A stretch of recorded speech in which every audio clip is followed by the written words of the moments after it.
প্রিয় দর্শক, সবাইকে আমন্ত্রণ জানাচ্ছি এখন টিভির নিয়মিত স্বাস্থ্য বিষয়ক আয়োজন আরোগ্য নিকেতন নির্মল শ্বাসে।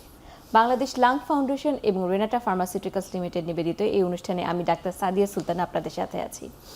দর্শক, আজকে আমরা কথা বলতে এসেছি একটা ভিন্ন বিষয় নিয়ে, তা হচ্ছে আমাদের স্বাস্থ্য ব্যবস্থা। আমাদের স্বাস্থ্য ব্যবস্থা নিয়ে অনেকের অনেক অভিযোগ, বিশেষ করে আমাদের রোগীদের, আমাদের যারা স্বাস্থ্য ব্যবস্থা নিয়ে কাজ করছে তাদেরও। আসলে এই অবস্থাটা কি রকম সে নিয়ে আজকে আমরা আলোচনা করব এবং আমাদের সাথে আলোচনায় আজকে উপস্থিত আছেন আমাদের দেশের দুজন প্রখ্যাত বিশেষজ্ঞ। আমাদের সাথে আছেন অধ্যাপক ডাক্তার মোহাম্মদ আব্দুল শাকুর খান, ট্রেজারার বাংলাদেশ লাং ফাউন্ডেশন, এবং আমাদের সাথে আছেন ডক্টর নাহরিন ইসলাম খান, অধ্যাপক জাহাঙ্গীরনগর বিশ্ববিদ্যালয়। আপনাদের দুজনকেই স্বাগত জানাচ্ছি আমাদের এই অনুষ্ঠানে। ধন্যবাদ। আমরা আজকে কথা বলতে এসেছি স্বাস্থ্য ব্যবস্থা নিয়ে। স্বাস্থ্য ব্যবস্থা নিয়ে যে সত্য এবং যে সংশয় তা নিয়ে আমরা আজকে আলোচনা করব। প্রথমেই অধ্যাপক ডাক্তার মোহাম্মদ আব্দুল শাকুর খান স্যার, আপনার কাছে একটু জানতে চাই, একজন চিকিৎসক হিসাবে আমাদের সামগ্রিক স্বাস্থ্য ব্যবস্থা নিয়ে আপনার মূল্যায়ন কি? আপনি সুন্দর প্রশ্ন করেছেন। আমি সত্যি একজন চিকিৎসক হিসাবে মনে করছি এই প্রশ্নটা আমার কাছে গুরুত্বপূর্ণ, কারণ আমি যে পেশার সাথে সংশ্লিষ্ট সেই পেশাটা বাংলাদেশে বর্তমান কী অবস্থায়, শুধুমাত্র পেশা না, স্বাস্থ্য ব্যবস্থাপনা কী অবস্থায় আজকে 2026-এ বসে যদি মূল্যায়ন করি তাহলে আমাকে কিছু সত্য বলতেই হবে। সেটা হচ্ছে আমরা অত্যন্ত আনন্দের সাথে এবং গর্বের সাথে বলি যে বাংলাদেশের চিকিৎসা ব্যবস্থা পূর্বের তুলনায় দিন দিন ভালোর দিকে যাচ্ছে। তবে এই ভালোটা যে সম্পূর্ণ ভালো সেটা আমি বলবো না। একটা স্বাস্থ্য ব্যবস্থাপনার সাথে কিন্তু শুধুমাত্র চিকিৎসক জড়িত না, এখানে চিকিৎসা পেশার সাথে জড়িত অন্যান্য যে পেশার মানুষগুলো সংশ্লিষ্ট তারা জড়িত, তাদের কাজের বিষয়টা জড়িত, তাদের মেধার বিষয়টা জড়িত এবং তাদের শ্রমের বিষয়টা জড়িত। একই সাথে ব্যবস্থাপনার সাথে জানেন একটি রাষ্ট্র বা সরকারের ব্যবস্থাপনা বা পলিসিও এখানে জড়িত। আরেকটি বিষয় হচ্ছে এই ব্যবস্থাপনার মধ্যে যারা আমাদের সেবা গ্রহণ করে থাকেন সেই জনগোষ্ঠীর বিষয় সন্তুষ্টি বা আস্থার বিষয়টাও জড়িত। আপনি যদি বলেন যে সার্বিক ব্যবস্থাপনার বিষয়টি বিবেচনা করা, আমরা একটি ছোট্ট দেশ, আমরা অত্যন্ত ছোট্ট দেশের মধ্যে হলেও জনসংখ্যার ভারে ভারাক্রান্ত, কথা সত্য। এই 17 কোটি বা 18 কোটি মানুষের স্বাস্থ্য সুরক্ষায় এই স্বাস্থ্য ব্যবস্থাপনাই কিন্তু কাজ করে। স্বাস্থ্য ব্যবস্থাপনার একটা বড় অংশ হচ্ছে চিকিৎসক এবং তার সাথে সংশ্লিষ্ট সমাজ এবং সাথে রাষ্ট্রের কমিটমেন্ট, রাষ্ট্রের ব্যবস্থাপনা। আমরা জানি যে আমাদের সমাজটা এমনভাবে চলছে, আমরা এখানে যদি চুলচেরা বিশ্লেষণ করি তাহলে দেখতে পাবো এখানে আমাদের জন্য যে ব্যবস্থা রাখা হয় সেখানে ব্যবস্থাপনাগুলোকে সঠিক সুন্দরভাবে চলছে কিনা। যদি মোটা দাগে বলি তাহলে এখানে অনেক সংশয় আছে, অনেক প্রশ্ন আছে। কারণ যদি সমস্ত বিষয়গুলো সুন্দরভাবে ক্লিক করে তাহলে ব্যবস্থাপনার চিত্রটা আপনি যেরকম দেখতে পাবেন সেই চিত্রটা যদি সেখানে ত্রুটি থাকে, বিচ্যুতি থাকে, সেটা আপনি দেখতে পাবেন না। তবে একথা সত্য, এত জনসংখ্যার একটা দেশে আমরা দেখব যে স্বাস্থ্য ব্যবস্থাপনায় এমন ব্যবস্থাপনা আছে কিনা যে ব্যবস্থাপনা সকল জনগণের স্বাস্থ্যসেবায় সম্পূর্ণভাবে সমর্থ। আমাদের সামর্থ্য কম, কিন্তু আমার চেষ্টা এবং প্রচেষ্টা যেভাবেই বলেন সেটা কিন্তু অনেক বেশি। সেটা থাকা সত্ত্বেও আমরা বিভিন্ন সময় অনেক সফলতা দেখিয়েছি। আমি একটি কথা এই সুযোগে বলবো, বাংলাদেশকে যদি সমসাময়িক দেশগুলোর সাথে তুলনা করেন, বাংলাদেশ অত্যন্ত গর্বের সাথে বলতে পারবে যে বিভিন্ন সেক্টরে আমাদের পার্শ্ববর্তী অনেক বড় দেশের সাথে তুলনা করলে আমরা যে স্বাস্থ্য সূচক বলি, আসলে ব্যবস্থাপনাটা বুঝতে হলে সূচকগুলো দেখতে হয়। সেই সূচকের কয়েকটা সূচকের কথা আমি বলবো। যদি আসেন স্যানিটেশনে আমরা অনেক দূর এগিয়েছি এবং সামনে যদি আমরা কমিটেড হই, সকল বিষয় যদি ক্লিক করে স্যানিটেশনে আরও উন্নত হব। আপনি পরবর্তীতে যদি আসেন ম্যাটারনাল মর্টালিটি রেট, MMR, আমাদের ব্যবস্থাপনার সফলতার জন্যই এই MMR কিন্তু আমরা একটা সহনীয় পর্যায়ে রেখেছি এবং পার্শ্ববর্তী অনেক বড় দেশের সাথে তুলনা করলে আমরা সেখানে ভালো অবস্থায় আছি। শিশু মৃত্যুর হার, এটা আরেকটা সূচক। এখানে যদিও অনেক ধরনের অনাকাঙ্ক্ষিত মৃত্যু ঘটছে, পুষ্টিহীনতার ব্যাপার আছে, অনেক কিছু সত্ত্বেও আমরা এই মৃত্যুর হার কমিয়েছি। এখানে অত্যন্ত গর্বের সাথে বলবো যে ইমিউনাইজেশন প্রোগ্রাম বাংলাদেশে যখন থেকে শুরু হলো সে থেকে এই পর্যন্ত টিকাদান প্রক্রিয়ার মাধ্যমে আমরা অনেকগুলো অসুখ থেকে শিশুদের মুক্ত বা আমরা নিরাপদ রাখতে পারায় শিশু মৃত্যুর হার কমেছে, এটা একটা ভালো সূচক। আমরা দেখতে পাচ্ছি যে সরকারি হাসপাতালের পাশাপাশি বর্তমান সময়ে প্রচুর বেসরকারি হাসপাতাল এবং বেসরকারি শিক্ষা প্রতিষ্ঠান, চিকিৎসা শিক্ষা প্রতিষ্ঠান তৈরি হয়েছে। এটা কিন্তু প্রয়োজনের নিরিখেই তৈরি হয়েছে। শুধুমাত্র সরকারি ব্যবস্থাপনা যদি স্বাস্থ্য ব্যবস্থাকে সম্পূর্ণভাবে মানে আস্থার সাথে আনতে পারতেন বা ক্ষমতাটা এমন থাকতো, তাহলে তো অবশ্যই ভালো ছিল। কিন্তু একটি রাষ্ট্রের পক্ষে এটা সম্ভব নয়। আপনি বহু রাষ্ট্রের এক্সাম্পল দেখবেন যে সরকারের সাথে প্রাইভেট সংস্থাগুলো বা হাসপাতালগুলো সমস্বরে চলে এবং একই সাথে সেবা প্রদান করে থাকে। বর্তমান প্রেক্ষাপটে আমাদের দেশে কিন্তু প্রায় 70% রোগী কারণেই বেসরকারি চিকিৎসাও নিয়ে থাকে। অবশ্যই সরকারি প্রতিষ্ঠানগুলো সুনামের সাথে কাজ করার চেষ্টা করে, সেখানে যে সকল সময় সুনাম রক্ষা হয় সেটা নয়, সেখানে অনেক ত্রুটি বিচ্যুতি হয়। ত্রুটি বিচ্যুতির কারণ হিসাবে শুধুমাত্র চিকিৎসক বা চিকিৎসার পেশার সাথে যারা জড়িত তারাই নয়, এর সাথে সংশ্লিষ্ট অনেক কিছু জড়িত। সেই বিশ্লেষণে আমি একজন চিকিৎসক হিসেবে যেতে চাই না। তবে আমি বলবো যে আমাদের বর্তমান স্বাস্থ্য ব্যবস্থায় এই বাজেট প্রণয়ন থেকে শুরু করে ব্যবস্থাপনা থেকে শুরু করে সকল বিষয়, যেমন আমাদের অনেক ক্ষেত্রে সুখবর আছে, আবার অনেক ক্ষেত্রে আস্থার সংকট আছে। আমরা অনেক ক্ষেত্রেই দেখি সমাজের একটি অংশই তো চিকিৎসা ব্যবস্থা, তো সমাজের অন্যান্য ব্যবস্থায় যে ত্রুটি বিচ্যুতি আছে তার অনেক অংশ এই ব্যবস্থাপনার সাথেও আছে। তবে এই বলে আমি এটুকু বলতে চাই না যে ব্যবস্থাপনা আমার ভঙ্গুর। ব্যবস্থাপনা অত্যন্ত শক্ত এবং সামর্থ্য, এবং জনগণকে আস্থায় আনতে পারি, তাহলে আমাদের এই স্বাস্থ্য ব্যবস্থা এবং স্বাস্থ্যের উপর আস্থা সামনের দিকে এগিয়ে যাবে। ধন্যবাদ। শুনলাম একজন চিকিৎসকের মূল্যায়ন। এবার চলে যাচ্ছি ডক্টর নাহরিন ইসলাম খান আপনার কাছে। আপনি আছেন নদীর এপারে, বলতে আপনি সেবা গ্রহণ করছেন এবং একজন বিশিষ্ট নাগরিক হিসেবে আপনি দেখছেন এই স্বাস্থ্য ব্যবস্থাপনার বর্তমান অবস্থা। আপনার কাছ থেকে একটু মূল্যায়ন শুনতে চাই। বর্তমানে যে বাজেটটি পেশ করা হয়েছে তা গত কয়েক বছরের তুলনায় দ্বিগুণেরও বেশি, কিন্তু তারপরেও দেখা যায় যে অনেক ক্ষেত্রে ঘাটতি এবং অনেক ক্ষেত্রে এখনো আস্থার সংকট। আপনার মূল্যায়নটা কি?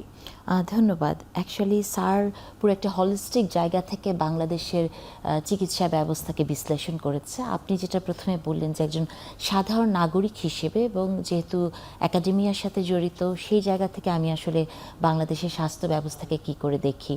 আসলে এই বাজেটটা কয়েক বছরের মধ্যে মানে সবচেয়ে বড় না, আমার ধারণা বাংলাদেশের ইতিহাসে এই প্রথম এত বড় একটা বাজেট চিকিৎসা খাতে দেওয়া হয়েছে, যেটা আমাদের জিডিপির 1.01%, আগে এটা ছিল 0.59% এরকম একটা, সো ডাবলেরও বেশি আপনি দেখবেন বাংলাদেশের এই ইতিহাসে। আমি মনে করি যে এটা এই সরকারের একটা যুগান্তকারী পদক্ষেপ। এই কারণেই পদক্ষেপটি নেওয়া হয়েছে কারণ আপনি দেখেছেন গত 17 বছর যে ভঙ্গুর সিস্টেমের ভেতর দিয়ে আমরা গেছি, তার পরবর্তীতে যেহেতু একটি নির্বাচিত সরকার এসেছে এবং জনবান্ধব সরকার, সেই সরকারের আসলে এভাবেই স্বাস্থ্য খাতকে দেখা উচিত আমি মনে করি। এখন দেখেন বাজেটের কিছু বিষয় আছে যেমন আমার কাছে খুব মনে হয়েছে সুন্দর, তার মধ্যে একটা হচ্ছে যেটা আমার সবচেয়ে আগে চোখে পড়েছে, সেটা হলো 1 লক্ষ নাকি 5 লক্ষ, মানে অনেক বড় একটা অ্যামাউন্টের মানুষকে এখানে বেকার যারা, তাদেরকে একটি সিস্টেমের মধ্যে আনা হচ্ছে। বিসিএসের চিকিৎসকদের নিয়োগ দেওয়া হবে এবং একটা ইয়াং জেনারেশনকে যারা বেকার তাদেরকে জেনারেল একটা মেডিকেল কেয়ারের ট্রেনিং দেওয়া হবে। আপনি দেখেছেন পৃথিবীর সব দেশেই কিন্তু প্যারামেডিক্যাল বলে একটা বিষয় আছে, বাংলাদেশে এটা একেবারেই অনুপস্থিত। তো সেই জায়গা থেকে এটা আমি মনে করি যে একটা যুগান্তকারী পদক্ষেপ হয়েছে। এছাড়াও আপনি দেখবেন যে হার্টের রিং বসানো বা যেগুলো খুব ব্যয়বহুল চিকিৎসা, সেগুলোতেও কিন্তু ট্যাক্স কমানো হয়েছে এবং এখানেও ধরেন যারা গরিব মানুষ তাদেরকেও কিন্তু একটা সিস্টেমের ভেতর নিয়ে আসা হলো। আরেকটা আমি দেখলাম যে গরিব যারা আছেন তারা ক্যান্সারের মতো দুরারোগ্য ব্যাধিতে থাকলে তাদেরকে মনে হয় বছরে 1 লাখ টাকা পর্যন্ত সহায়তা দেওয়া হবে। এগুলো এই বাজেটে সুন্দর জিনিস, কিন্তু সমস্যা যেটা হয়েছে যে আমরা তো আসলে খুব সুন্দর জিনিসই করি, একা সরকারের পক্ষে তো আসলে সম্ভব না একটা সুন্দর জিনিসকে চালিয়ে নেওয়া। আসলে এটা একটা নেটওয়ার্কিং সিস্টেম, হেলথ সিস্টেমটা বা যে কোনো সিস্টেমই আপনি বলেন না কেন, এটা একটা নেটওয়ার্কের মধ্যে কাজ করে। আপনারা ডাক্তাররা যেরকম কাজ করবেন, ডক্টরদের সাথে সাথে যিনি সেবাটি নেবেন তারও কিন্তু কিছু দায়িত্ব আছে। এবং এই জায়গাটাতে আমি যদি শুধু ভাবি যে ডক্টর শুধু দিয়েই যাবে আর আমি শুধু নিয়েই যাব, আসলে সেটা না, এটা একটা 2-ওয়ে জার্নি। হ্যাঁ, আপনাকেও দিতে হবে এবং তাকেও পেতে হবে। স্যার যেরকম একটি কথা বলছিলেন যে কোভিডের সময় বাংলাদেশের যে সফলতা, অথচ আমি মনে করি যে বাংলাদেশই মনে হয় পৃথিবীর একমাত্র দেশ যে দেশে কোভিডের সার্টিফিকেট জাল করা হয়েছে। এই কাজটাও কিন্তু বাংলাদেশে হয়েছে এবং এটি হয়েছে দেখবেন যে অনেক একজন চিকিৎসকের মাধ্যমেই হয়েছে। আমি চিকিৎসকদের এটা বলছি না, কিন্তু এই জায়গাগুলোতে আমাদেরকে আসলে এমন একটা জায়গায় যেতে হবে যে চিকিৎসা ব্যবস্থাটা কিন্তু শুধু আপনি একটা ওষুধ লিখে দিলেন আর রুগী কিওর হয়ে গেল সেটা না, এটার মধ্যে নৈতিকতারও একটা বিশাল বিষয় আছে। এবং কিছু প্রফেশন আছে যেটা হচ্ছে সেবামূলক প্রফেশন, যেটার মধ্যে আমি আছি, শিক্ষকতা, আইনজীবী বলেন বা চিকিৎসক বলেন। তো সেবামূলক যে ব্যবস্থাগুলো তার মধ্যে যারা থাকবে তাদের আসলে অ্যাটিটিউড থেকে শুরু করে সব কিছু একটু ডিফারেন্ট হতে হবে, এটা আমি মনে করি। এবং দেখেন অন্য যে জায়গাগুলোতে আমরা ধরেন রিসেন্ট কিছু ঘটনা হয়তো স্যার এটা একটু টাচ করতে যেও করেননি, চিকিৎসকদের নিয়ে যে ঢালাওভাবে যে কথাগুলো বলে দেওয়া হয়, যে একটা শব্দই বলা হয়েছে, হয়তো আমি শব্দটা এখানে না বললাম, এই গালিটা যদি একটা চিকিৎসক খান তা না, একজন শিক্ষক হিসেবে আমরা খাই। যে প্রফেশনেই থাকে, বাংলাদেশের মানুষের একটা সমস্যা হয়েছে যে আমরা যখন পার্টিকুলারলি কোনো ইস্যুকে নিয়ে কথা বলি তখন ওই ইস্যুতে না থেকে আমরা সমগ্র সোসাইটিটাকে নিয়ে কথা বলে ফেলি। যেমন একজন চিকিৎসকের ভুল হতেই পারে, কিন্তু সেটার জন্য আপনি সবাইকে ওই দাঁড়িপাল্লায় মাপবেন। অথবা আপনি দেখবেন যে বাংলাদেশে রিসেন্ট কিছু ঘটনার মধ্যে, যেটা কয়েক বছরের ট্রেন্ড, একজন রুগী মারা গেলে অথবা চিকিৎসার কোনো এক ধরনের ত্রুটি বিচ্যুতি হলে চিকিৎসকের গায়ে হাত তুলে ফেলা হয়, আবার চিকিৎসকরাও রুগীর গায়ে হাত তুলেন। মানে এই যে পুরা নেশনের মধ্যে, একটা জাতির মধ্যে পরমত সহিষ্ণুতা বলে কিছু নাই, বা এই যে এক ধরনের অস্থিরতা, এইটার শিকড়টা আসলে কোথায়? এটা কি শুধু চিকিৎসকের দোষ, বা এটা কি একজন শিক্ষকের দোষ, বা যাকে আপনি সেবা দিচ্ছেন তার দোষ? না, আসলে বিষয়টার শিকড়টা কিন্তু খুব গভীরে প্রথিত। আপনাকে বুঝতে হবে যে একটা নেশনে একটা বাচ্চাকে আপনি যখন স্কুলে ভর্তি করেন, তাকে আপনি এথিক্স শেখান না, তাকে আপনি মোরাল শেখান না, তাকে আপনি একটা কম্পিটিটিভ মেন্টালিটি দিয়ে বড় করেন, প্রতিযোগিতামূলক একটা জায়গা। চিকিৎসা ক্ষেত্রেও আপনি দেখবেন যে প্রতিযোগিতার একটা বিষয় এখানে থাকে, অথচ বিষয়টা তো তা হওয়ার কথা ছিল না। এই বাজেটে যে এই যে 5 লক্ষ বা 1 লক্ষ, আমি ঠিক অ্যামাউন্টটা জানি না, নাকি কত, 1 লক্ষই মনে হয়, 1 লক্ষ, বিসিএস 1 লক্ষ। ডক্টরদের নিয়োগ দেওয়া হবে। আপনি 5,000 দেখবেন 5,000, হ্যাঁ, 5,000 বিসিএস আর 1 লক্ষ মনে হয় আপনার স্বাস্থ্যকর্মী। তো এরা দেখবেন যে সবাই ঢাকা শহরে থাকতে যাবে। এই যে একটা টেন্ডেন্সি না, যে যখনই আপনি বিসিএস ক্যাডার হন, একটা আমাদের তো উন্নয়নটা খুব সেন্ট্রালাইজড উন্নয়ন হয়ে গেছে, একটা শহর ভিত্তিক উন্নয়ন, রাজধানী ভিত্তিক উন্নয়ন। আমরা সবাই ঢাকামুখী থাকতে চাই। এই যে ঢাকামুখী থাকার প্রবণতা, চিকিৎসকদের বলেন বা আমাদের ক্ষেত্রেও বলবেন যে এই জায়গাতে থাকতে চাই, এইটা যতদিন পর্যন্ত থাকবে ততদিন কি আপনি পুরা দেশের একটা সিস্টেমেটিক স্বাস্থ্য ব্যবস্থা দেখতে পাবেন না। এই জন্য আমি বলতে চাই যে আপনি বাজেটে যত যাই কিছু করেন না কেন, মানসিকতার পরিবর্তনটা খুব বেশি জরুরি। সব জায়গাতে যে গলতটা, সেটা আইডেন্টিফাই করার চেষ্টা করেন, আমার মনে হয় সেটা বের করাটা খুব সহজ। আমরা এ নিয়ে আরো কথা শুনবো, এখন একটি বিরতির সময় হয়েছে।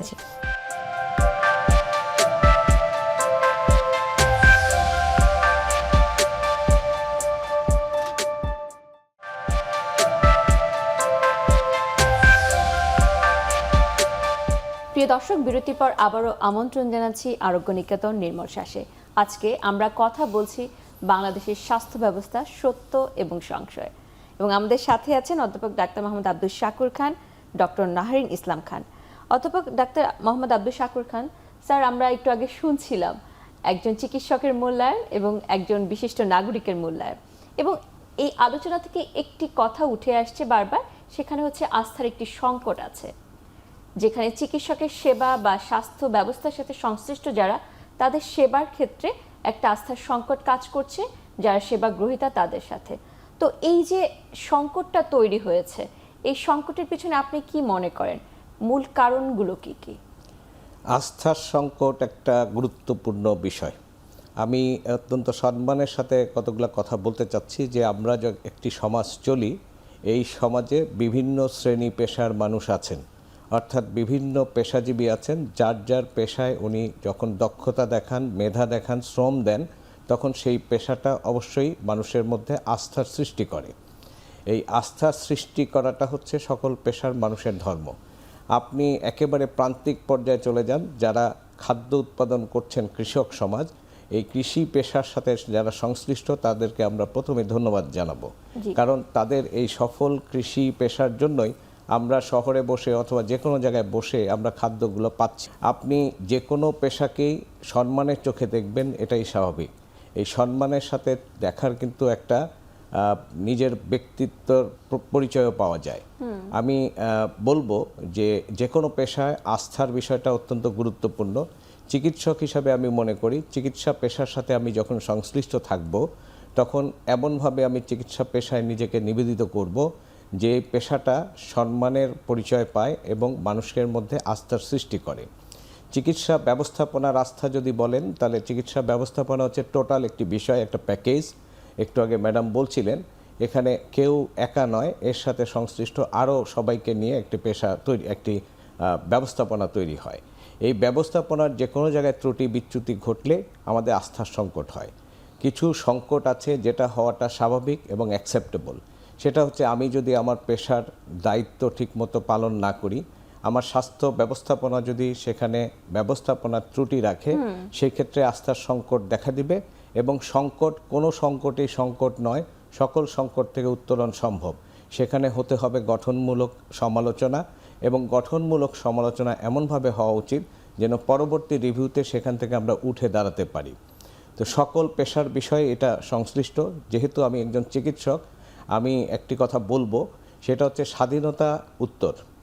স্বাধীনতা উত্তর যে চিকিৎসা ব্যবস্থাপনা ছিল এবং চিকিৎসক তৈরির যে মেডিকেল কলেজগুলো ছিল, আপনি নিশ্চয়ই স্মরণ করবেন যে স্বাধীন হওয়ার এত বছর পরে আমরা কিন্তু অনেক মেডিকেল কলেজ নতুন তৈরি করেছি, অর্থাৎ চিকিৎসক তৈরি হওয়ার কারখানা তৈরি করেছি। আমরা চিকিৎসালয় বাড়িয়েছি এবং আমরা বিভিন্ন স্বাস্থ্য ব্যবস্থাপনায় দক্ষতার সাথে বিভিন্ন সেক্টরকে এনরিচ করেছি। এই এনরিচ করার ক্ষেত্রে আমাদের সাথে শ্রম আছে, মেধা আছে, আমাদের ইচ্ছা আছে। একজন ডাক্তার তৈরি হতে একটি পরিবারকে কি পরিমাণ শ্রম দিতে হয়, অথবা একটি ডাক্তার কি পরিমাণ শ্রম দিয়ে প্রথমত ডাক্তার হন তারপরে বিশেষজ্ঞ হন, এই ব্যাপারটি না হয় নাই গেলাম। তবে একজন চিকিৎসক তৈরির পিছনে এদেশের খেটে খাওয়া মানুষের শ্রম আছে, এদেশ চিকিৎসক তৈরি হওয়ার পিছনে তার পরিবারের শ্রম আছে এবং তার শ্রম আছে, তার মেধা আছে। এই মেধা দিয়ে সে চলবে, এটাই স্বাভাবিক। তো সামাজিক অবক্ষয় বলে একটা জিনিস আছে, এই অবক্ষয় থাকবেই। যদি সামাজিক অবক্ষয় থাকে সেখান থেকে উত্তরণের পথ আমাদের বাঁচতে হবে। এই অবক্ষয়ের পিছনে গোটা পেশা কখনোই জড়িত না, সব পেশাতেই একটি সমাজের যেহেতু অংশ সেখানে ত্রুটি বিচ্যুতি থাকবে। অতি সম্প্রতিকালে আমরা খেয়াল করছি যে আমাদের মধ্যে আমরা দেখা যাচ্ছে পেশেন্ট এবং ডক্টর রিলেশনটা অনেক সময় খারাপ হয়ে যাচ্ছে, হাসপাতালের সাথে সেবা গ্রহণকারীদের সম্পর্ক খারাপ হয়ে যাচ্ছে। কিন্তু এটা হচ্ছে বিচ্ছিন্ন এজন্য বলবো অতি সংখ্যক, মানে বেশি সংখ্যক মানুষই কিন্তু আস্থার সাথে চিকিৎসা নিয়ে ভালো হচ্ছেন, ভালো হয়ে চলে যাচ্ছেন। কিছু ঘটনা ঘটছে যেটা সারফেসে আসছে। আমি আজকে এখানে কথা বলছি, এটা একটি মিডিয়া। ওয়ান্স আপন এ টাইম মিডিয়ার মধ্যে প্রিন্টিং মিডিয়াটাই মূলত ছিল, ইলেকট্রনিক মিডিয়া তো ছিল না। দিনে দিনে অনেক ইলেকট্রনিক মিডিয়া চলে আসছে এবং এই মিডিয়া থাকার কারণে আমরা সকল খবরগুলো আমরা সুন্দরভাবে সমাজে উপস্থাপিত হয়।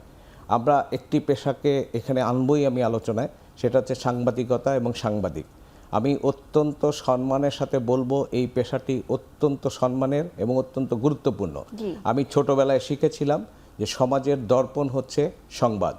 এই সংবাদ পরিবেশনের সাথে সম্মানিত সাংবাদিকরা তাদের অনেক শ্রম জীবন বাজি রেখে দিয়ে থাকেন। তারা অত্যন্ত গুরুত্বের সাথে সমাজের চিত্রটা তুলে ধরেন এবং চিত্রটা তুলে ধরার কারণেই কিন্তু অনেক বিষয় আমাদের আমলে আসে এবং আমরা সেই ব্যাপারে সতর্ক হই। আমরা সেই ক্ষেত্রে বেশিরভাগ সাংবাদিক, বেশিরভাগ সংবাদ মাধ্যমকে আমি অন্তত ব্যক্তির পক্ষ থেকে প্রথমে ধন্যবাদ জানাই।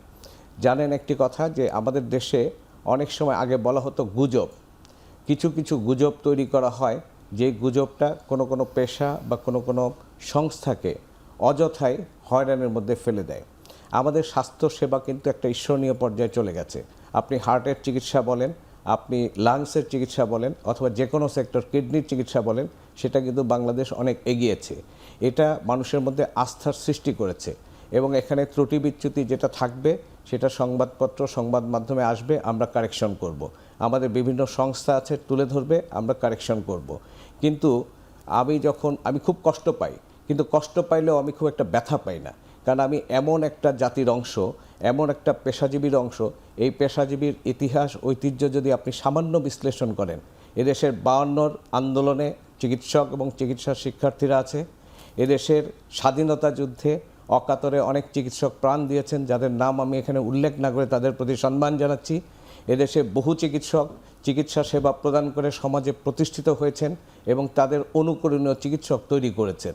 কিন্তু আজকে যারা আমরা জীবিত আছি অথবা যারা মারা গেছেন, আজকে এমন কথা এখানে প্রচার হচ্ছে বা কেউ কেউ বলার চেষ্টা করছেন যেটা আমাদেরকে সত্যিকার অর্থে আঘাত দেয়, কিন্তু সেই আঘাতে আমরা থেমে যাই না, আমাদের অগ্রগতি থাকবে। অতি সম্প্রতি একটি আলোচনায় এই গোটা চিকিৎসক সমাজকে একটি পেশাকে গালি হিসেবে ব্যবহার করা হয়েছে। আমি একটু আগে বললাম সকল পেশা সম্মানের, সকল পেশা মর্যাদার। এতে করে আমি জানি না কোন পেশাকে ছোট করতে চেয়েছেন, তবে একটি জিনিস তিনি সফল হয়তো হতে চেষ্টা করেছেন, যে হয়তো সফল হবেন, যে বাংলাদেশের চিকিৎসা ব্যবস্থা এবং চিকিৎসকদেরকে আস্থার সংকটে ফেলে দেওয়া। আপনি জানেন যে আস্থার সংকটে অযথা গোটা জাতি পড়তে পারে না। এই আস্থার সংকটে পড়ার পিছনে কিন্তু মেডিকেল ট্যুরিজম বলে একটা কথা আছে। মেডিকেল ট্যুরিজম হচ্ছে প্রত্যেকটা দেশের মেডিকেলের সাফল্য সুন্দরভাবে উঠে আসে, সো দ্যাট ওই দেশে যেমন চিকিৎসা গ্রহণ করবে দেশের নাগরিক, একই সাথে অন্য দেশ থেকে এসে চিকিৎসা গ্রহণ করবে। আর এই ট্যুরিজমটাকে ধ্বংস করার জন্য, আস্থাটাকে ধ্বংস করার জন্য সাফল্য মানে বিষয়টা কি হতে যাচ্ছে? যদি আমি মনে করি উনি সজ্ঞানে বলেছেন যে ডাক্তারদেরকে গালি দিয়েছেন, তাহলে দুটো অন্যায় এখানে হয়ে গেছে। একটা হচ্ছে সকল ডাক্তার সমাজের সকলকে উনি গালি দিয়েছেন এবং গালিতে যে শব্দটি ব্যবহার করেছেন সেটা আরেকটা পেশার নাম। আমি বলবো এদেশের চামার অত্যন্ত দক্ষতার সাথে তার পেশা চালিয়ে যাচ্ছে, তার মধ্যে কিন্তু কোনো দুর্নীতি নাই। এদেশে কৃষক দক্ষতার সাথে কৃষি পণ্য উৎপাদন করছেন, দুর্নীতি নাই। এই দুর্নীতিমুক্ত একটা পেশাকে উনি গালি হিসেবে ব্যবহার করেছেন, এটা একটা তার জন্য ভীষণ অন্যায়ের এবং আমরা তীব্র প্রতিবাদ জানাই। আরেকটি বিষয় হচ্ছে ডাক্তারদেরকে গালি দেওয়া হলো সকল চিকিৎসকদেরকে। এখানে মানুষকে চেষ্টা করা যে চিকিৎসা ব্যবস্থাকে প্রশ্নবিদ্ধ করা ও আস্থার সংকট ফেলা, এটার পিছনে নিশ্চয়ই কোনো আমার মনে হয় নিশ্চয়ই কোনো তার ভাবনা আছে। কারণ উনি এদেশেই থাকেন, এদেশের বাতাসে বড় হচ্ছেন, এদেশের খাবার খেয়ে বড় হচ্ছেন, এদেশের আমি আশা করি উনি চিকিৎসাও নিচ্ছেন। উনি চিকিৎসা সংক্রান্তে কিছু কথা এমনভাবে বলেছেন যে পরীক্ষা নিরীক্ষা যেগুলো করা হয় সেটা কি ডাক্তারের মেধাতে ঢোকে না। একটা আমি তার জন্য এবং সকল নাগরিককে জানার জন্য একটি কথা বলবো, চিকিৎসক তার মেধা শ্রম দিয়ে তার চিকিৎসা দিয়ে থাকেন। প্রথমত মেধা বিদ্যা বুদ্ধির মধ্যে তার একটা প্রভিশনাল ডায়াগনোসিস হয়, এই ডায়াগনোসিসটা এরকম হতে পারে। আর ডায়াগনোসিসটা প্রতিষ্ঠিত বা স্ট্যাবলিশ করার জন্য ফোকাস ট্রিটমেন্ট দেওয়ার জন্য তার প্রয়োজনীয় পরীক্ষাগুলো দেওয়া থাকে। উনি যখন বলে ডাক্তার বুঝতে পারেন না দেখে পরীক্ষা দেন, এটা আমি সাংঘাতিক রকম তীব্র প্রতিবাদ জানাচ্ছি। কারণ সারা বিশ্বের খবর উনি রাখেন না, আর বাংলাদেশের খবরও আমার মনে হয় রাখেন না। একজন সাংবাদিক, একজন সিনিয়র সাংবাদিক যখন দায়িত্ব নিয়ে এই কথাগুলো বলেন, আমি কষ্ট পাই, আমি ব্যথা পাই, কিন্তু আমি থেমে যাই না। এই দেশের চিকিৎসা ব্যবস্থাকে অন্যের হাতে তুলে দেওয়ারও একটা ষড়যন্ত্র আছে বলে আমি মনে করি। অবশ্যই।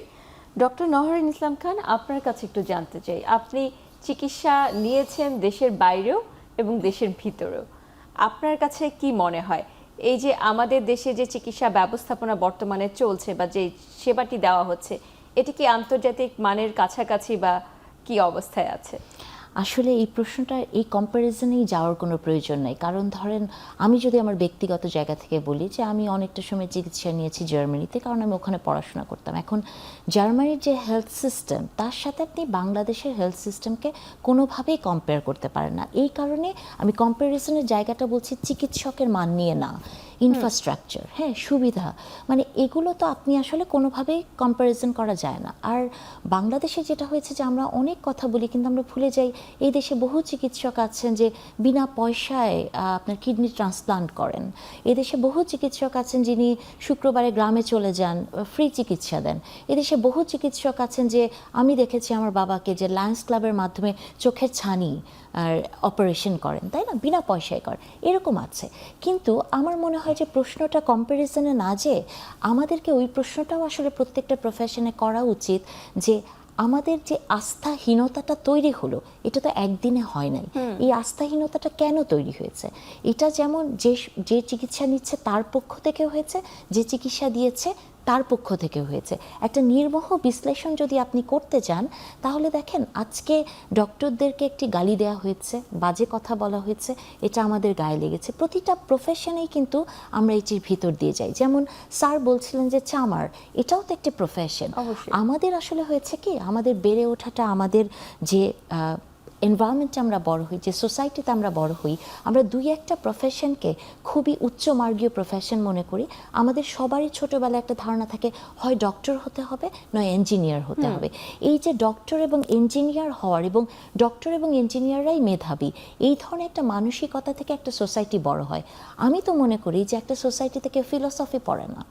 মানে আপনি দেখবেন, আমি কারো মেধাকে ছোট চোখে দেখতে চাই না, সবাই মেধাবী, কিন্তু রেজাল্টে, একাডেমিক রেজাল্টে যারা আসলে কোথাও চান্স পায় না তারা যে ফিলোসফি পড়ে, এই কথাটা আমি এখন সব জায়গাতে বলি, কারণ বিএনপির এডুকেশন পলিসির একটা জায়গায় আমি আছি, কাজ করেছি। সো সেইখানে আমার কাছে মনে হয়েছে যে একটা ফ্ল্যাগশিপ এই মুহূর্তে বিএনপির, যে লার্নিং উইথ হ্যাপিনেস, এই হ্যাপিনেসটা আমাদের ক্রিয়েট করতে হবে শিক্ষা ব্যবস্থায়। শুধু যে একমুখী শিক্ষা, যে ছোটবেলা থেকে একটা বাচ্চা বড় হবে আমি ডক্টর হব বা আমি ইঞ্জিনিয়ার হব কিন্তু আমি ফিলোসফার হব না, এই জায়গা থেকে বের হতে হবে। এই জায়গাগুলো যখন পরিবর্তন হবে, মানসিকতা যখন পরিবর্তন হবে, তখনই আপনি আরেকটা পেশাকে সম্মান দিতে পারবেন।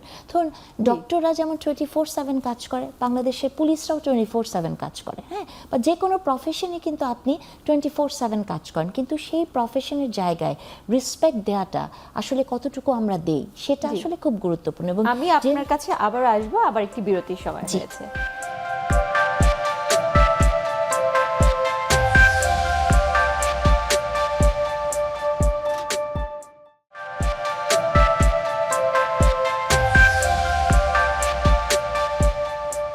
প্রিয় দর্শক, বিরতির পর আবারও আমন্ত্রণ জানাচ্ছি আরোগ্য নিকেতন নির্মল শ্বাসে। আজকে আমরা কথা বলছি বাংলাদেশের স্বাস্থ্য ব্যবস্থা, সত্য এবং সংশয়।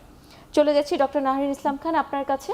আমরা শুনছিলাম যে আপনার মূল্যায়নটা কি, কেন আস্থার সংকট হচ্ছে? এই যে তারপরে আস্থা সংকট, যে প্রসঙ্গগুলোর মধ্যেই ছিলাম, যে এইটাকে আসলে আপনি পার্টিকুলার কোনো একটা প্রফেশন বা পার্টিকুলার কোনো সাংবাদিক বা কাউকে দিয়ে বিচার করলে হবে না।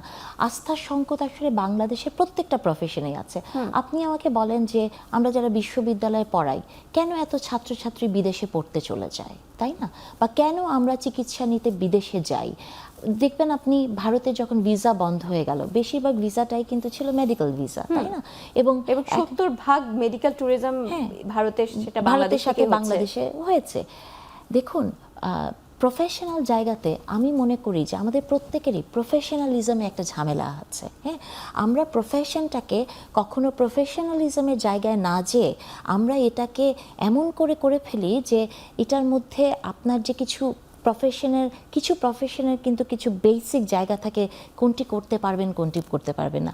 আমি দুঃখিত, আপনারা দুজনই চিকিৎসক, কিন্তু আমি অনেক চিকিৎসককে দেখেছি যারা ফেসবুকে অপারেশন করছে সেটা ছবি দিচ্ছে, বা রোগী যেমন গেছেন সেই রোগীর একটা ছবি দিয়ে দিয়েছেন। এটা কিন্তু ডেটা প্রোটেকশন কিন্তু ভেরি সেন্সিটিভ এই মেডিকেল কেয়ারে অথবা যে কোনো জায়গাতে। আপনি বিদেশে দেখবেন যে সবচেয়ে বড় অপরাধীকেও যখন ধরা হয় তার চেহারা দেখানো হয় না। আমি অনেক ডক্টরকে দেখেছি যে অপারেশন থিয়েটারে ছবি দিচ্ছেন। অথবা আরেকটা জিনিস, এটা আসলে আপনাদের কারোর চোখে পড়ে কিনা, বাংলাদেশে যারা মেডিকেলে পড়েন, যেহেতু আমাদের মাইন্ডসেটের ভেতরে একটা আছে যে ডাক্তারি যারা পড়েন তারা মেধাবী, আপনি প্রচুর শিক্ষার্থীকে দেখবেন যারা অ্যাপ্রন পরে রাস্তায় যায়। আমি শপিং সেন্টারে দেখেছি অ্যাপ্রন পরে একজন শিক্ষার্থী, মেডিকেলের শিক্ষার্থী, সে শপিং সেন্টারে ঘুরছে, তার ওই ধারণটুকুও নাই যে অ্যাপ্রনটাতে সে কতখানি জার্ম ক্যারি করছে। বা বিদেশে আপনি দেখবেন যে চিকিৎসক বা নার্স যারা আছেন তারা হসপিটালে ঢুকে তার পোশাকটি পরিবর্তন করে ফেলেন। তো এই বিষয়গুলোকেও কিন্তু আমাদেরকে দেখতে হবে। আমি সবসময় মনে করি যে এটা টু ওয়ে জার্নি, আপনি যেমন আমাকে দিবেন আমাকেও দিতে হবে। এবং কিছু প্রফেশন আছে যেটাতে স্মাইলিং ফেস, হাসি মুখ খুব গুরুত্বপূর্ণ।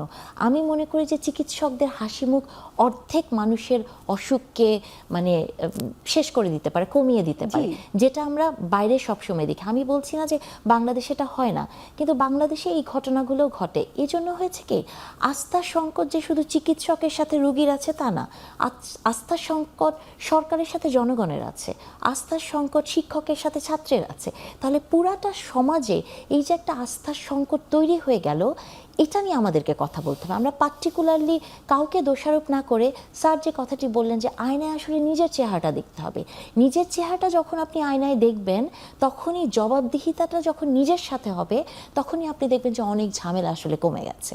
তো আমি মনে করি যে যে কথাটি একজন সাংবাদিক বলেছেন, এটি অত্যন্ত নোংরা একটি কথা বলেছেন এবং কোনো প্রফেশনকেই ছোট করার জায়গা নেই এবং ঢালাওভাবে আপনি যদি কারো সম্পর্কে আপনার কোনো কমপ্লেইন থাকে সেটি সিঙ্গেল আউট করতে হবে, তাকেই বলতে হবে, তাকেই আইডেন্টিফাই করতে হবে, কিন্তু একজনের জন্য সমস্ত প্রফেশনকে আপনি গালাগালি করবেন এটার পক্ষপাতী আমি না আসলে। অধ্যাপক ডাক্তার মোহাম্মদ আব্দুল শাকুর খান স্যার, আমরা যেমন শুনছিলাম যে আস্থার সংকট আসলে দুই পক্ষের থেকেই আছে, এবং কিছুক্ষণ আগে আপনি একটি কথা বলছিলেন যে এখানে আমাদের যে রোগী যে কয়জন থাকে, একটি সরকারি হাসপাতালের কথা যদি আমরা চিন্তা করি, যে সরকারি হাসপাতালে একটি বেডের তুলনায় প্রায় 3 থেকে 5 গুণ রোগী থাকছে। এই কারণে অনেকে বেসরকারি হাসপাতালগুলোতে যাচ্ছে, সেখান থেকে চিকিৎসা নিচ্ছে, কিন্তু ইদানিং সেখানেও কিছু কিছু সমস্যা দেখা যাচ্ছে এবং বলা হয় যে পর্যাপ্ত সময় পাচ্ছে না বা পর্যাপ্ত চিকিৎসা সেবা একই ছাদের নিচে পাচ্ছে না। এই কারণে কি আমাদের রোগীরা দেশের বাইরে চলে যেতে চাচ্ছে? না, একদম লাস্টের কথা দিয়ে আসি, সেটা হচ্ছে আমাদের দেশের একটা উল্লেখযোগ্য সংখ্যক রোগীরা বাইরে যাচ্ছে, এই লাস্টের যে কথাটা বললেন। এখন বাহিরে যাওয়ার পিছনে অনেকগুলো কারণের মধ্যে একটা কারণ অবশ্যই আস্থার অভাব দেখা দিলে যাচ্ছে, আবার কিছু কারণ আছে তাদের টেন্ডেন্সি আছে তারা বাহির থেকে চিকিৎসা নেবে, সামর্থ্য আছে চলে যাচ্ছে। তো মূল বিষয়টা আস্থা। এখন আমাদের মধ্যে যে চাপ স্বাস্থ্য ব্যবস্থাপনা, তার মধ্যে একটা অন্যতম চাপ হচ্ছে বহু সংখ্যক লোকের দেশে স্বাস্থ্য ব্যবস্থাপনা এমনভাবে ক্যাপেবল হয়নি যে সুন্দরভাবে সব কিছু করা সম্ভব। যেমন সরকারি হাসপাতালে দেখা যাচ্ছে ফ্লোরে চিকিৎসা দিতে হচ্ছে, একটা বেডের অধীনে 3 জন ভর্তি হচ্ছে, অপারেশন থিয়েটারে অনেক বড় কিউ, যার জন্য অপারেশন হইতে দেরি হচ্ছে। এগুলো হচ্ছে বাস্তবতা। এখন এই বাস্তবতা আরেকটা জিনিস শুনবেন, সেটা হলো যে ধরেন 1000 বেডের একটি হসপিটাল, সেখানে কিন্তু লোকবলটা 1000 বেডের চিকিৎসা দেওয়ার জন্যই লোকবলটা নেওয়া হয়। মানে সেখানে ওয়ার্ড বয় বলেন, আয়া বলেন, সিস্টার বলেন এবং চিকিৎসক বলেন, সেটা এমনভাবে নেওয়া হয় যেন ওই 1000 রোগীর চিকিৎসা দিতে পারে। কিন্তু বাস্তবে সেখানে দেখা যাচ্ছে 3000 5000 মানুষ ভর্তি আছে। তাহলে ওই লোকবল দিয়ে আপনাকে সেবা দিতে গেলে সেখানে ত্রুটি বিচ্যুতি হবে। কতটুকু ত্রুটি বিচ্যুতি অ্যাকসেপ্টেবল এবং কতটুকু অ্যাকসেপ্টেবল নয়, যদি অ্যাকসেপ্টেবল না হয় সেটা আমি সবসময় বলি রিভিউতে থাকা উচিত, নিজেদেরও আত্মসমালোচনা করা উচিত, আমরা কি করলে এই ধরনের সমস্যা থেকে উতরে আসতে পারি। কারণ মানুষকে যে কোনো মূল্যে আমাকে আস্থায় আনতে হবে। আরেকটি বিষয় আসেন যে বেসরকারি চিকিৎসা প্রতিষ্ঠান। বেসরকারি চিকিৎসা প্রতিষ্ঠান এদেশে আছে বলেই, প্রতিষ্ঠিত হয়েছে বলেই আমাদের সকল লোককে চিকিৎসা দেওয়ার ক্ষমতায় রাষ্ট্র পেয়ে গেছে। এখন বিষয়টা হলো যে আমাদের একই ছাদের নিচে সকল ব্যবস্থাপনা। আপনি দেখবেন যে সেবা খাতে যে পেশাগুলো কাজ করে, অর্থাৎ যে পেশায় মানুষজন সমস্যা নিয়ে যে কোনো শ্রেণীর মানুষ সেই পেশায় আশ্রয় নেয়, তার মধ্যে পুলিশ আছে, তার মধ্যে আমার ডাক্তারি পেশা আছে, এছাড়া অন্যান্য পেশাগুলো আছে। এখন এই পেশায় মানুষগুলো এখন কিন্তু সহজ সিস্টেম। আপনি দেখবেন যে এটাকে বলে, এটাকে টার্মটা হচ্ছে যে একই ছাদের নিচে বহু সেবা নেওয়া যায়, ওয়ান স্টপ সার্ভিস সেন্টার। এই ওয়ান স্টপ সার্ভিস সেন্টার কনসেপ্টটা কিন্তু পশ্চিম থেকে আসলেও আমাদের দেশে অনেক ক্ষেত্রে ধারণ করা হয়ে গেছে। মানুষ এখন সময় দেয় এবং পয়সা খরচ করে যে সে একই ছাদের নিচে বা একই জায়গায় সকল চিকিৎসা বা ব্যবস্থাপনা পাবে। এই কনসেপ্টের মধ্যে আমরা একটু পিছিয়ে আছি। আমাদের অনেক জায়গায় ব্যত্যয় আছে যে আমরা একটি জায়গায় ঢুকলে সেখানে আমি চিকিৎসক দেখাবো, সকল পরীক্ষা করতে পারবো, আমাকে কাউন্সিলিং করা হবে, আমার পরবর্তী ফলো আপটা হবে। এটার যে সিস্টেমটা, এই সিস্টেমটা ধীরে ধীরে গড়ে উঠছে, কিন্তু এটা আমরা পিছিয়ে আছি। বিদেশে আমরা আরেকটু কথা শুনবো, আবার একটি বিরতির সময় হয়েছে।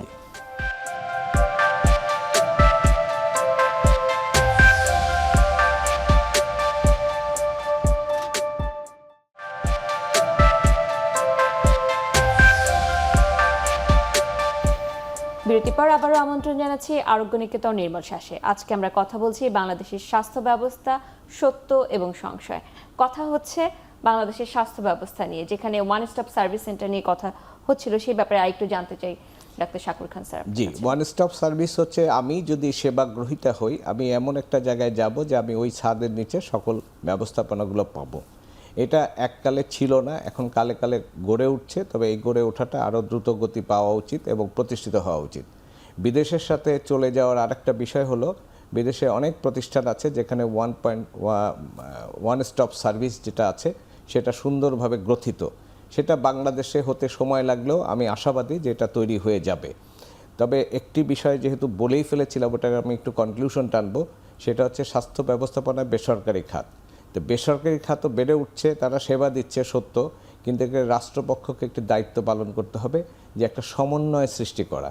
মানে বেসরকারি প্রতিষ্ঠানগুলোর একটা নীতিমালা থাকা উচিত যেটা সরকার দ্বারা নিয়ন্ত্রিত হবে এবং ভিজিট হবে যে সেটা হচ্ছে কিনা। আমরা একটা জিনিস এখন খুব শুনি, একটা হচ্ছে কম্প্রিহেন্সিভ প্যাকেজ, আর একটা টার্ম ইউজ করা হয়েছে ইন্টিগ্রেটেড ম্যানেজমেন্ট। এই কম্প্রিহেন্সিভ প্যাকেজ আর ইন্টিগ্রেটেড ম্যানেজমেন্টের দুনিয়ায় আমাদেরকে আসলে সব কিছু সহজ করতে হবে যাতে সহজেই সেবাগুলো গ্রহণ করা যায়। আমি মনে করি, আমি যেহেতু চিকিৎসক হিসাবে এই আলোচনায় এসেছি, আমরা চিকিৎসকরা যেভাবে দায়িত্ব পালন করছি, আমাদের পালনের ক্ষেত্রে ত্রুটি বিচ্যুতি রিভিউ হওয়া উচিত। আমাদের মন মানসিকতা যদি কোনো জায়গায় খারাপ থাকে সেটা থাকতে হবে।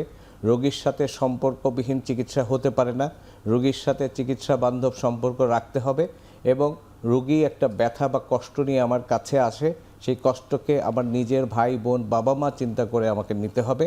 আমরা যদি আমাদের জায়গায় সুন্দরভাবে প্রতিষ্ঠিত করতে পারি, আমাদের পূর্বসূরীরা যারা ইতিহাস সৃষ্টি করে গেছেন এই দেশে এবং আমাদের শিক্ষকরা যে সমস্ত অনুকরণীয় দৃষ্টান্ত স্থাপন করেছেন, সেটাকে অনুকরণ করে আমি আমার চিকিৎসকের জায়গা থেকে আমি যেন মর্যাদাশীল চিকিৎসক হতে পারি, মর্যাদাশীল চিকিৎসক সমাজ বা পেশাজীবী হতে পারি, তাহলেই আমাদের সামনের দিকে এগিয়ে যাওয়া কোনো কিছুর মাধ্যমে বাধাপ্রাপ্ত হবে না। জি, অবশ্যই আমরাও সেই আশাই করছি। ডক্টর নাহারিন ইসলাম খান, আমরা কথা বলতে বলতে অনুষ্ঠান একদম শেষ পর্যায়ে চলে এসেছি। যে বিষয় নিয়ে আমরা কথা বলছি যে আস্থার সংকট, অবশ্যই আমরা চাই সেই সমস্যা থেকে উত্তরণের, এবং সেক্ষেত্রে একজন সাধারণ নাগরিক হিসেবে আপনার কি কি চাওয়া সেটা একটু শুনে নিতে চাই। আমার চাওয়া একটি মানবিক রাষ্ট্র।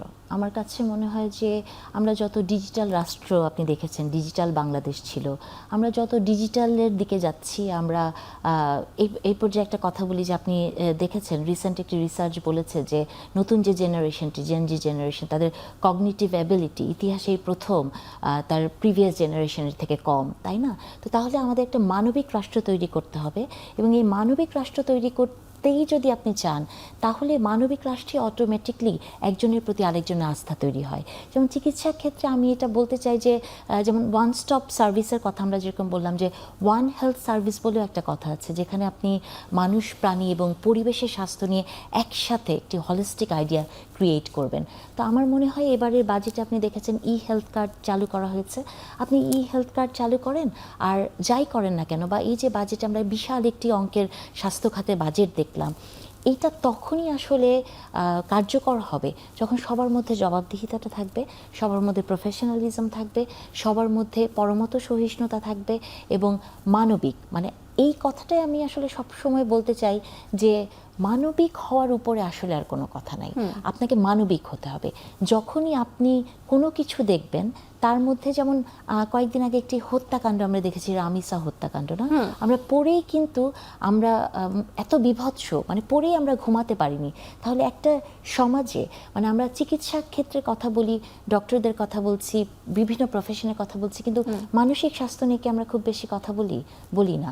এই যে মানে মানসিক স্বাস্থ্যটা তখনই আমরা চাই যখন একটা মানুষকে কমপ্লিটলি আপনি চিকিৎসা জায়গায় যে তাকে বলছেন যে তিনি মানসিকভাবে অসুস্থ, তখন কিন্তু প্রত্যেকটি সাধারণ মানুষের ভেতরেও যে অনেকগুলো বিষয় থাকে, অমানবিকতার কিছু কুপ্রবৃত্তি থাকে, হ্যাঁ, সেগুলোকে আইডেন্টিফাই করা। এবং অনেক কিছুই আছে বাংলাদেশে যে মানসিক স্বাস্থ্যের দিকে আমরা একেবারেই চোখ দিই না।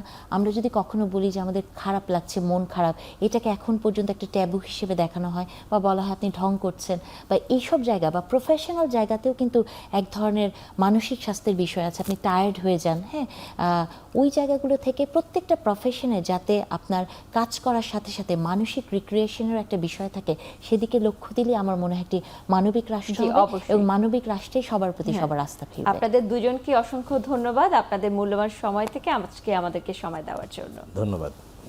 প্রিয় দর্শক, আজকে এখানেই শেষ করতে হচ্ছে। ভালো থাকুন, সুস্থ থাকুন। আল্লাহ হাফেজ।